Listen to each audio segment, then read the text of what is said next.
by way of introduction, Rob and I both work together for the Legacy Found. I get this mixed up all the time. The Legacy Generational Foundation. They changed the name a Still while back, and I still take can't your get it right. membership card away. I gotta go say, cut my paycheck in half. But the Legacy Generational Foundation, which is an investment foundation focused on funding businesses, missions, startups, and scale ups around the world. That's Rob's just joined the board and will be taking over the day-to-day leadership of that.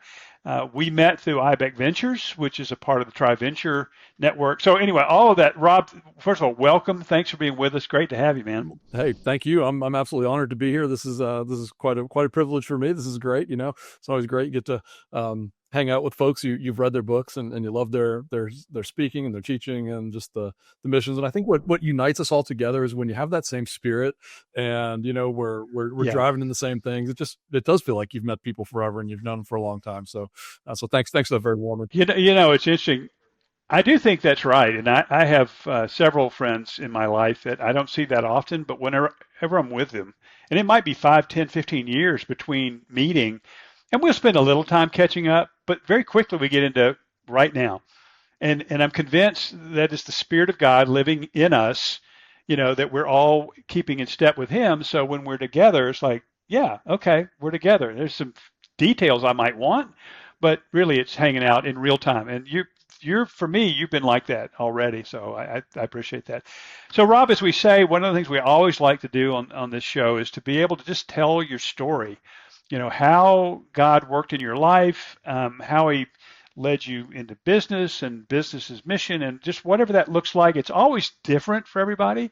And one of the reasons we love stories, other than the fact that Jesus told stories, is that I'm convinced that the more people hear your story, my story, and other guys like us talking, they can begin to realize, I could do that. That's not superhuman. This may be something God has for me. So that's why we do this. So tell us your story. And then I know we got a particular topic. I'll go ahead for the listener's sake. We are going to talk about,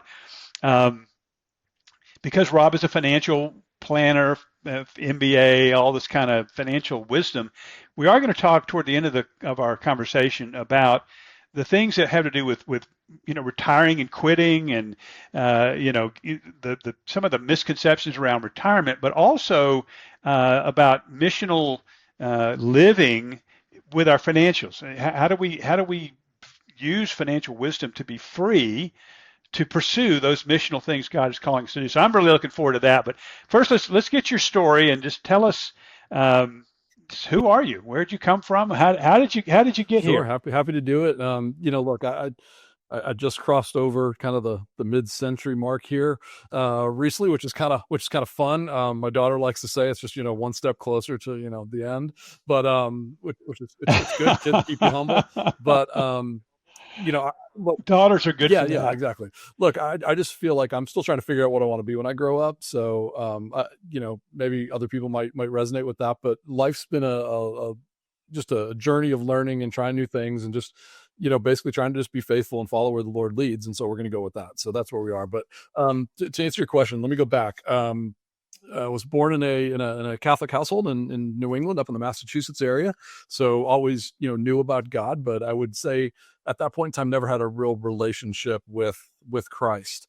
Went to university in upstate New York, not a Christian university at all, had a very unchristian like experience up in college, like many folks.